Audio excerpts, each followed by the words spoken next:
to me. WSRadio.com. Accomplishment Coaching is proud to present the following fine programming. Accomplishment Coaching, where coaches lead and leaders coach. AccomplishmentCoaching.com. Welcome to the Coaching Show with your host, Master Certified Coach Christopher McAuliffe. Thank you, Dick Warren, and thank you, my dear listener, for being here today with us. I must confess, I was planning on being in the great north of Montreal, Canada today, and coming to you from there, and I was going to lord it over you, as I often do when I'm traveling.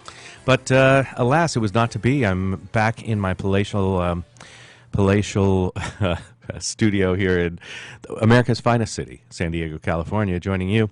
Let's talk about today's show, and then I'll tell you some important things about our sponsors. The show today, very exciting. We've got a wonderful guest co-host joining us all the way from New Jersey, America, Jason Dukes, and we'll talk more about him. And then we're going to talk about your creativity. In particular, we've got an expert in unleashing women's creativity. Jennifer Louden joins us for the first segment, and then we're going to talk about spiritual approach to marketing. No, you heard that right. Spiritual approach to marketing with Mark Silver. So stay tuned. It's going to be an exciting show. We're going to learn a lot today. What do I want to let you know? Well, let's bring in here Mr. Jason Dukes, our guest co-host today. Jason is an innovator in personal transformation. He's the founder and CEO of Captain's Chair Coaching. You can find him on the web at www.captains, plural, -chair, singular.com. He focuses on bringing peace to the world by helping people embrace their gift and give it to the world. Jason, hello, sir. Good morning, Christopher McAuliffe. How are you? I'm good. I'm noticing that I'm suffering in energy by comparison, but then I remembered you have a 3-hour head start, so there you go. I have a 3-hour head start, and let's see, what else? Well, and I'm in New Jersey, and I hear you talk about two places. It's actually pretty interesting, two places that I had some pretty life-changing experiences over the summer, both Montreal and San Diego. And yeah, that just brought me back to a place of having even more energy than I already had here at the 11 o'clock hour in New Jersey. Following in your footsteps. All right, you are also, you produced something called Uncovering Ourselves, a conference series. Tell us all about that in, 12 seconds. Yeah, absolutely. It was a really just a conference to bring back responsibility to the African-American, the race conversation, in a time when it was, I guess it's always needed, but the time where we created it was a time that was, it was a match like. It was something that was really needed at the time, and it's still there. Like the casings of the conference is still there. We just have to produce it in some more places. Great. It's extraordinary. If we want to find out more, where do we go? Captains-chair.com or someplace else? Yeah.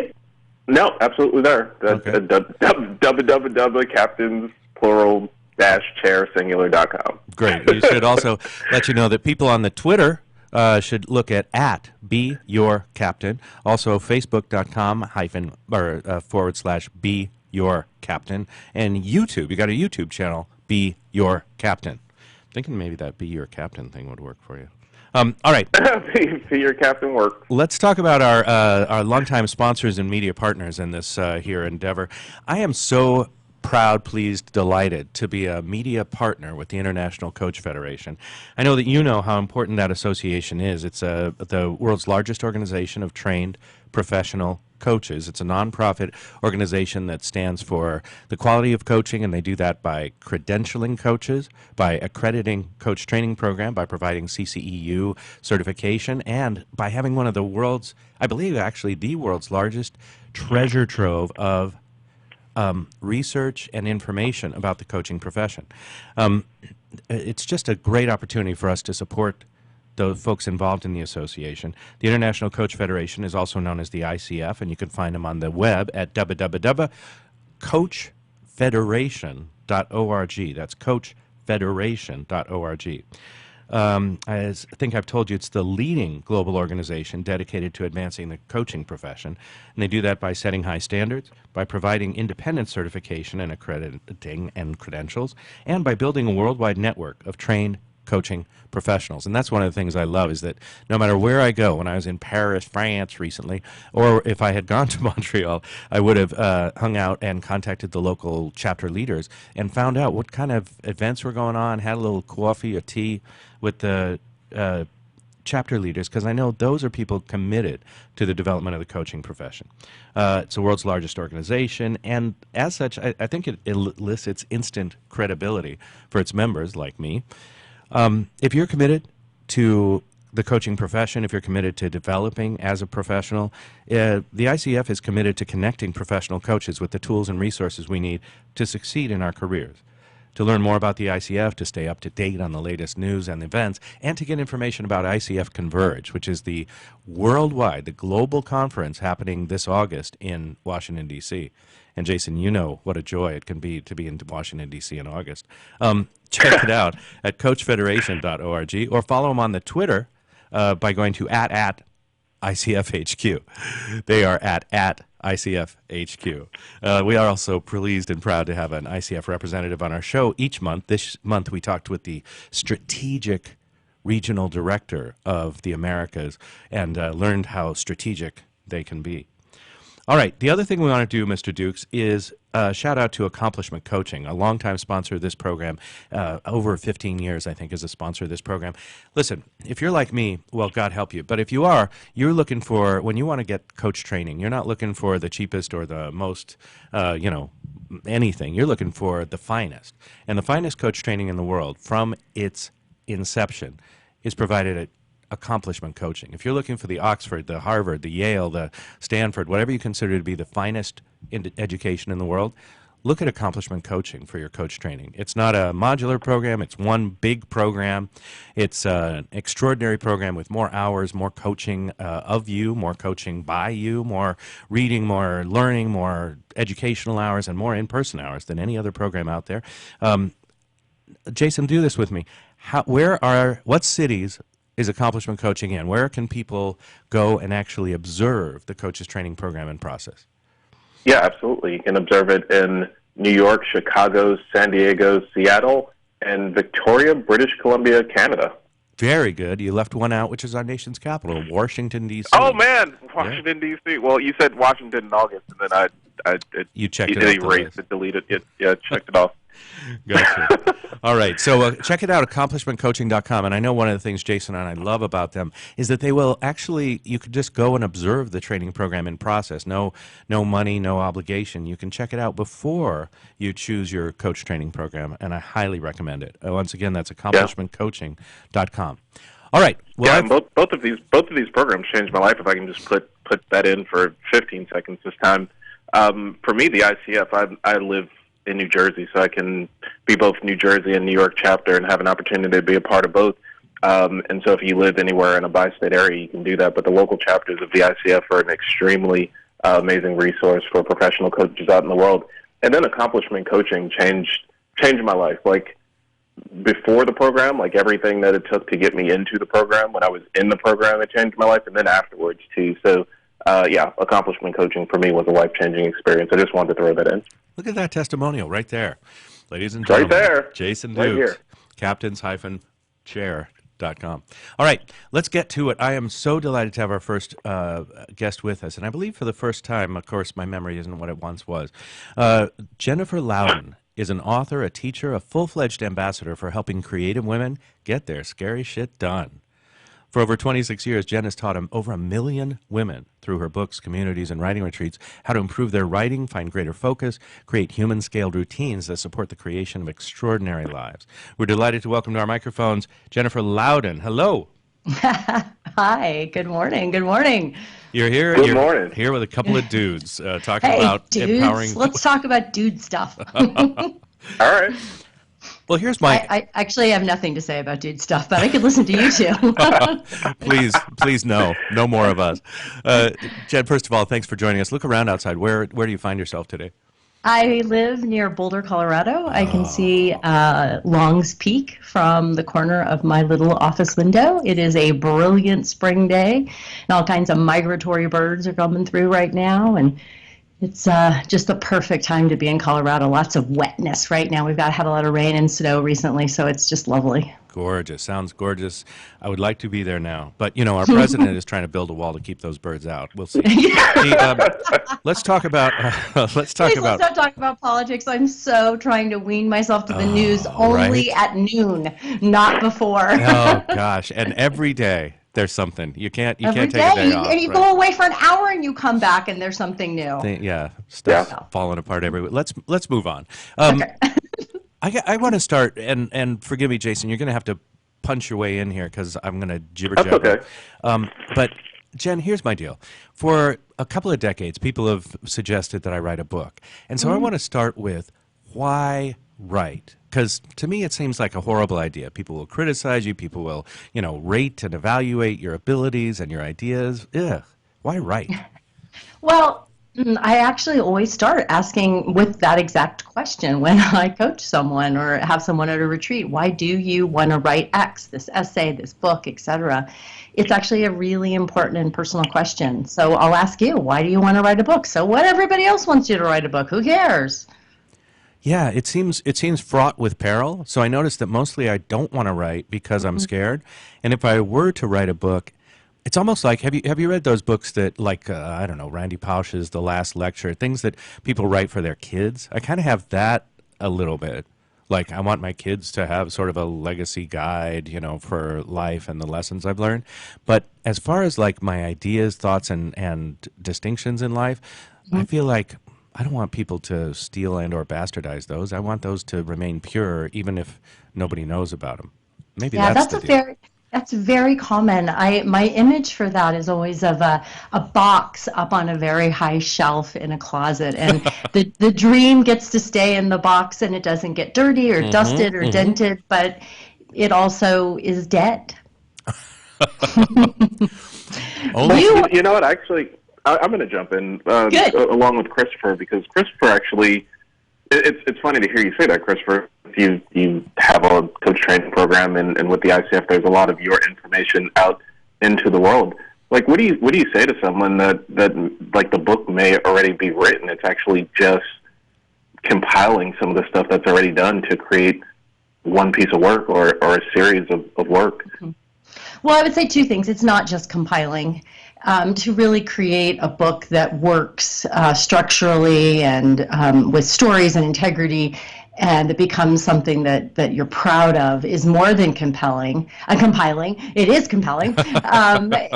But I think what I find is there's usually some deep assumption. There's some really deep story that feels, when we can't write, that feels like our life is going to end. We're going to be alone with our cats. We're going to be, the subject of great ridicule. And so when someone has a lot of fear around writing, which I kind of hear now, but you may be putting it on for me, I don't know, then I like to dig down into that and actually use some of the coaching skills that I have around that.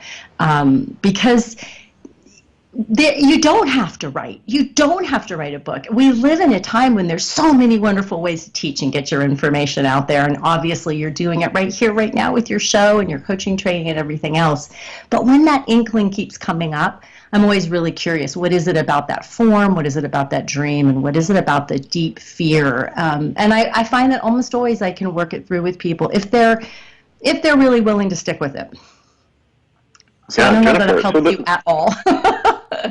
No, I love the answer. I had a question for you, something that I was curious about. Like, I looked at your website and I looked at your different work, and I know people that follow you, and it's like it's so clear that you have a passion for what it is that you do, and you're fully self-expressed.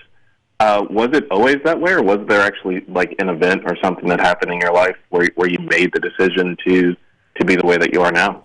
I think that for me, it's been an evolution of letting myself actually know who I am.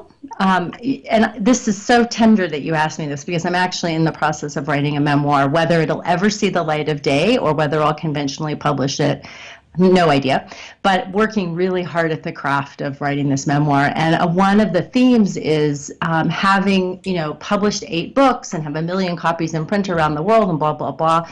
A lot of sense of being disconnected or not totally in alignment, to use some coaching language, with who I was and what I was writing. So I think what I've come to understand is that I was doing the work always, but that I wasn't always taking it in and letting it nourish me. There was a disconnect between my inner experience and the actual outer impact I was having on people. And I can say that has dissolved, that I've worked through that with in a bunch of different ways. And so now I can say, hell yes, I feel so fully expressed and so happy and so excited. And maybe it's just because it's so sunny today and I had a really good cup of coffee. Always a part of, and it's right there on your website, always a part of your morning ritual. Speaking of rituals, I was delighted at one point to listen to an interview with Paulo Coelho, author of The Alchemist. Good pronunciation who there. said, yeah, I've been practicing, thanks, who said that his writing routine is first 3 hours of procrastination. Mm-hmm. And then he sits down to write for 1 to 3 hours. What is the deal with procrastination? How come anytime I sit down to write almost anything, even my goals for the year, suddenly the refrigerator, the laundry, the lawn, the weeding is all calling me, and I can't seem to get there? Is this? I assume this is something that happens for women and that you address? Yeah, it's very common, and there's a variety of reasons why it can come up. And one is that we haven't given ourselves a small enough container of what writing means to us. We make it very vague or very inflated. For I'm going to write all day, I'm going to write all weekend, or I'm just going to write. We put write down on our to-do list. So one of the things that I found to be incredibly beneficial is to be very specific about when you're going to write, for how long, and that can be minutes or pages or words, and then shrink it so it really doesn't frighten you. So for some people I've coached, it's picking up the pen once a day. It's turning on the computer and opening the file, and that's it for a whole week. So getting specific and chunking it way down. Writing is fraught because everybody does it. We're taught it in school, but we're taught it in school mostly, unless you're really lucky, in the worst possible way. We're taught it as product, as performance. We're taught it in forms that are usually archaic and don't fit our expression. So we have a lot of unraveling to do. And it's also so deeply tied, at which you touched on in your first question about your own writing, with our sense of being exposed and being vulnerable. And who am I to have thoughts and ideas? It's tied to our history of intellectualism and education and our stories about that. So there's often a lot of unraveling that we have to do to find our own way to write, a way that's very manageable, and our own voice. That's so beautiful. Start small, get specific, What chunk it way down. What are some things that women, the women that you work with, in getting their scary stuff done compared to, some things that men may experience? What are some of the things that are unique to women? Great question. Claiming their voice and claiming the permission to write. I still find it astonishing, 25, 26 years into this work, how many articulate, successful, like super successful women I work with who struggle with permission to say, this is my voice, these are my ideas, and even this is my time. Our brains are wired differently. We're wired to connect and to tend and befriend a little bit more, and that can easily become the best procrastination excuse. Children, husbands, family. Oh my gosh, the family story. So it's really this deep permission. And I haven't worked with men a lot, but the men that I'm friends with and the man I'm married to, they don't seem to have quite that same issue. They'll have other issues. But not that autonomy, that of course I'm going to say this is worth saying. I love that you distinguish men that you're friends with from your husband. I have a similar relationship with my wife. He's my best friend. Honestly, that man is my best friend. And a lucky man he is. I want to go in a slightly different direction if I can remember what the heck I wanted to talk about, because I got all wrapped up in your most recent thing. Oh, yeah. Okay, Jason, you did it. You totally threw me off track with your brilliant question. You better blame Jason. All right, blame Jason. Go ahead with your follow-up. I'll sit here and write 100 times. I will not forget my ideas. I will not forget my ideas. Go ahead, Jason. and then write, I will not blame Jason. Well, actually, I guess one other thing I'm curious about. I mean, I know in many different industries, the thing for women to do whatever is like be more manly or whatever, like follow that rule. But in writing, in writing and being writing authentically, like what are some of the roadblocks that women come up with, when the answer is almost like, hey, well, do it like a man would do it, or do it that way, like. I don't know. Do you get what I'm throwing out there? I do. I think the way that I see that show up is write the way that you think you should write. So it might be use big words or use the thesaurus a lot. Or one of my favorite stories is the memoirist Mary Karr, who is brilliant and has gone on to be extraordinarily influential and successful in the writing world. But she struggled for so many years because she came from a very poor, very dangerous background in a small town in Texas. And the vocabulary and the stories of her family, of her father, she just kept throwing it out and trying to write these, East Coast Ivy League type. In the beginning, she was a poet. She still is a poet as well as a memoirist. And it just sucked. And she wrote once that when she was writing her first memoir, she hand deleted, one click at a time, something like 1,200 pages until her delete button broke. Because she just realized it wasn't her voice. It was this pretend voice, right? So we could really think of that as a masculine construct if we wanted, and probably make a really good case for it, I remember doing it with my first book, don't use contractions, don't talk about yourself. That's not academic. Like, I wasn't an academic. Who the hell cared? So I think that there's these ways that patriarchal or cultural, whole pastiche of things come in and really make it difficult.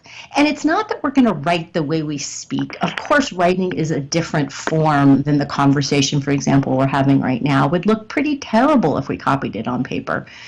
But we have to start with that cadence. We have to start with our vocabulary. We have to start with where are the stories that we come from. And if we're writing fiction, that can still be the ground for our stories as well. And I think sometimes that's easier to claim for men than women, but I can't really defend that either. It might not be true.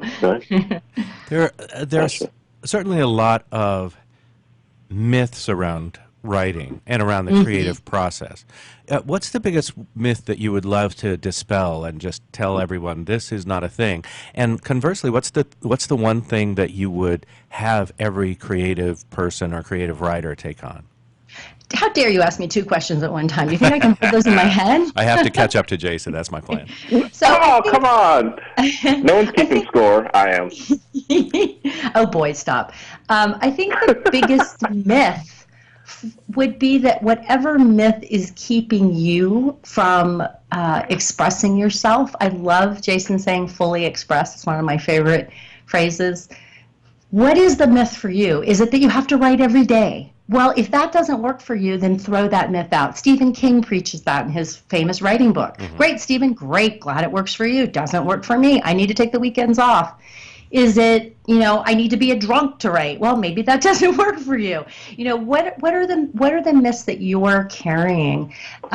One of the things that I really love and I find so powerful when I work with people is helping them study their own working style and embrace it and begin to know the rhythm of your working style, of your writing, how it changes with different projects at different stages of projects. So the myth that you need to get rid of is the myth or myths that are stopping you, that are freezing you up, like Mary Karr thinking she needs to write like, a Yale I don't know, John Berryman. And then what was the second question? I forgot already. If there were something you were going to give to all writers everywhere or creative people, what would you give them? What's something that you found is actually true across the board? Right, across the board. I really believe, and this may sound so darn Pollyanna, but I really do believe that we each have stories and ideas that are worth excavating and shaping and sharing. The shaping, the excavating, it's not easy. It's a craft, but I'm never less than blown away when I lead a retreat and listen to the women's work. So I believe that our stories matter. I think we can look at projects like This I Believe and StoryCorps that NPR has pioneered over the years, and we're so moved by those stories. So. And so often I hear from people, well, but why, what I have to say doesn't matter, or why am I special, or why am I important? That question gets answered in the craft, but don't dismiss that light, that desire. Instead, learn to, what I call, stretch to connect to your readers. And our time has flown by, but what a beautiful note for us to end on. I want to make sure that everyone knows how to get a hold of you, how to work with you, how to find out about your wonderful books and the Oasis. And that's by going to JenniferLouden.com. That's Jennifer, Jennifer, Louden, Louden.com. Tell us in 12 seconds or less about the Oasis. What's the Oasis? Oh, the Oasis, actually, we're renaming it the Writer's Oasis. It's a weekly chance to dip into yourself, find your focus, and decide what you're going to write that week. And once a month, we have a live call with me where we do writing prompts and fun writing craft talks. Great. And there's also, of course, all the wonderful books that you've written and the opportunity to work with you both one-on-one or in a retreat setting or in a group setting. All of that at JenniferLouden.com. We've got about, 12 seconds. Anything you want to leave us with today? What is it about writing and expressing yourself that calls to you this week? How can you make it small and precise and take action on it this week? Beautiful. Jennifer Louden, thank you so much for being with us. Thank you for your great work in the world. And thank you, Mr. Jason Dukes, for being with us today as well. More of the coaching show right after these words. Stay with us. Hi, Mary. Our growth has me looking for new furniture, but I can't find the right vendor. Can you help? For sure. Do you know a company